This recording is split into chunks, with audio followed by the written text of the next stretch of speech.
Comme l'a si bien dit le professeur Slughorn, il est impossible de fabriquer ou d'imiter l'amour. Sorcier, sorcière, étudiant en magie, bonsoir et joyeuse Saint-Valentin. Que vous soyez en couple ou non, j'ai décidé de vous offrir une petite vidéo pour l'occasion. Et comme nous honorons en ce jour l'amour, quoi de plus pertinent que de traiter d'un sujet qui écœure certains et qui enflamme d'autres. Je préfère vous avertir, il s'agit là d'une vidéo analyse et non d'une fanfiction. Mais je pense que chacun pourra y trouver son bonheur. Allez, installez-vous confortablement, préparez vos meilleures friandises pour l'occasion et surtout, écoutez bien ce que j'ai à vous raconter. C'est parti pour analyser la relation entre Drago Malfoy et Hermione Granger.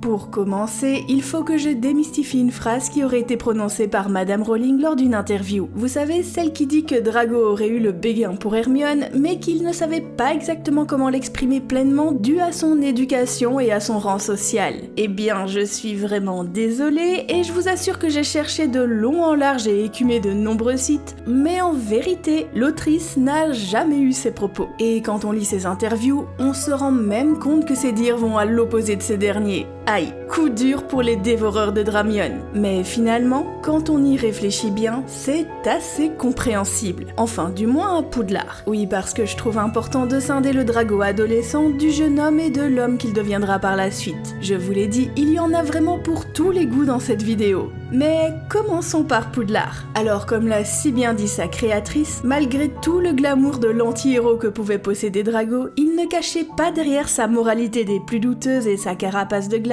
un cœur en or. Il faut bien comprendre qu'il a été élevé dès sa naissance comme un enfant privilégié, et qu'au plus il grandissait, au plus il avait l'impression d'appartenir à l'élite de la société magique. Et si l'on ajoute à cela le fait qu'il a été élevé dans les préceptes qu'ont la place des soi-disant sangs purs dans la communauté magique en comparaison au reste du monde, il est difficilement imaginable que Drago puisse tomber amoureux de Hermione. L'importance de la lignée et l'affiliation à la maison Serpentard étaient totalement prédominantes dans les critères de Drago. Autre problème, c'était son comportement exécrable. Car au-delà de se prendre pour le roi soleil de Poudlard, le comportement de Drago avec les personnes n'appartenant pas à son entourage était juste ignoble. Car il calquait son comportement sur la personne qu'il considérait le plus pour intimider ceux qu'il considérait comme des moins que rien, c'est-à-dire son père. Il était de ce fait froid, calculateur, méprisant en tout point et très vicieux. Bref, il n'avait rien pour plaire. Et je dois dire que ses menaces de mort, ses insultes raciales et ses mauvaises intentions incessantes n'ajoutaient en rien du charme à son horrible personnalité. Je ne vois pas comment Hermione aurait pu tomber amoureuse de lui, à part par magie ou avec le développement d'un trouble s'apparentant au syndrome de Stockholm. Rappelez-vous d'une chose, on ne tombe pas amoureux de son harceleur. D'ailleurs, je tiens à souligner que les interactions qu'a pu avoir Drago envers Hermione ne cachaient aucun signe de béguin. Chaque acte, chaque parole n'avait qu'un but bien précis, celui de nuire et de la ridiculiser un maximum.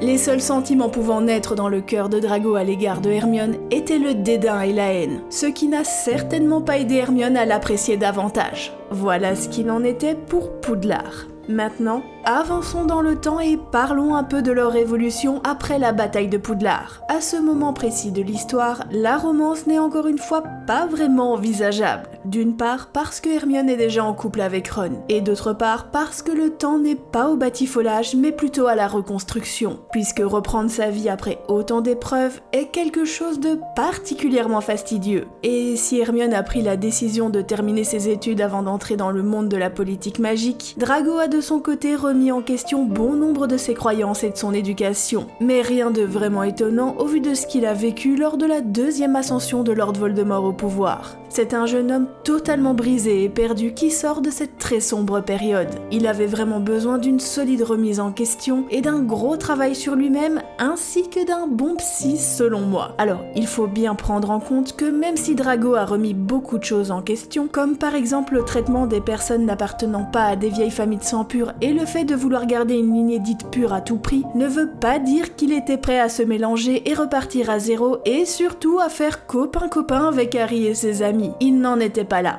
Comme on dit, Rome ne s'est pas faite en un jour. Et puis malgré tout ce qui s'est passé, Drago aimait toujours autant ses parents et son cercle amical qui n'a pas changé au fil des années. C'est notamment pour cela qu'il a continué à côtoyer la famille Greengrass, très vieille famille de sorciers, et à fréquenter la cadette de la famille, Astoria, qui au passage était la petite sœur de sa copine de classe et de maison, Daphné. Alors si Drago en est tombé amoureux, c'est très certainement pour beaucoup de qualités que possédait Astoria, mais aussi pour la compréhension dont elle pouvait faire preuve du vécu de Drago et des changements de valeur qu'il avait opérés, puisqu'elle aussi avait vécu une transition similaire à moindre mesure. Et oui, avoir une situation et un vécu similaire, ça rapproche. Bref, Drago n'était pas prêt de conquérir le cœur de Hermione, qui au passage, je le rappelle encore une fois, était déjà pris par Ron, donc toujours pas de couple Dramion en vue. Mais ce n'est pas terminé, car si Astoria était une véritable déception aux yeux de ses beaux-parents pour les valeurs bien trop tolérantes qu'elle inculquait à leur héritier Scorpius, elle a eu un rôle des plus crucial dans le développement de Drago en tant qu'adulte, époux et père de famille. Vivre dans un cadre de bienveillance, de douceur et de compréhension a dû faire un bien fou à Drago, et le rendre beaucoup plus tolérant, compréhensif et peut-être même plus compatissant qu'il ne l'avait été jusqu'alors. Je pense sincèrement qu'il est devenu un bien meilleur père que son propre père, et que son fils Scorpius n'a absolument rien en commun avec ce qu'était son père au même âge. Et c'est là que ça devient intéressant, même si ça reste purement hypothétique. Car si l'on s'intéresse à Harry Potter et l'Enfant Maudit, qui reste une œuvre canon, je le rappelle, alors pas besoin d'attraper ma veste, on sait que Drago est veuf, puisque sa défunte et regrettée épouse est décédée suite à une malédiction dans le sang très puissante. Drago est de ce fait a priori célibataire. Et comme on peut le constater, Drago est un adulte bien différent de ce qu'il a été à Poudlard et a même des élans de sympathie pour le trio, ce qui est très difficile à vivre pour Ron, un peu moins pour Harry qui, malgré les mauvaises vieilles habitudes qu'il a à son égard, commence à l'apprécier ou du moins à mieux comprendre son ancien ennemi de Poudlard, et qui contre toute attente est plutôt bien accepté par Hermione, qui le remercie et prend sa défense à plusieurs reprises. D'ailleurs, on remarque que les interactions entre Drago et Hermione ont quelque peu changé avec les années.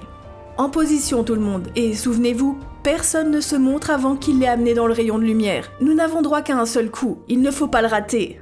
Hermione Granger, je reçois des ordres de Hermione Granger maintenant. Elle se tourne vers lui, il sourit. Et j'ai plutôt tendance à aimer ça modérément. Alors marque d'humour, tentative de complicité ou petite séduction détournée, à vous de me le dire. Ce qui m'amène à l'hypothèse suivante. Si Hermione venait à divorcer de Ron pour X ou Y raison, je pense qu'il n'est pas impossible qu'elle succombe au charme de Drago. Parce que Drago a eu une évolution des plus intéressantes et qu'il n'est plus l'horrible petit ado qu'il était. Il est un très bon père qui se remet en question et accepte ses erreurs tout en voulant y remédier. Et si vous ajoutez à cela que Drago est un homme qui fait de son mieux pour devenir meilleur, qu'il arrive à dévoiler sa sensibilité et ses émotions, enfin autant que peut le faire un Serpentard, qu'il est bien plus compatissant et avenant qu'avant, et qu'il essaye de faire table rase du passé même si ce n'est pas toujours évident quand on est Drago Malfoy, eh bien je pense qu'il a ses chances pour se rattraper aux yeux d'Hermione, et qu'elle finisse même par s'attacher à lui. Encore une fois, il est assez compliqué de tomber amoureux de son bourreau et même de son ancien bourreau, mais avec un bon repentir, des explications et des profondes et sincères excuses,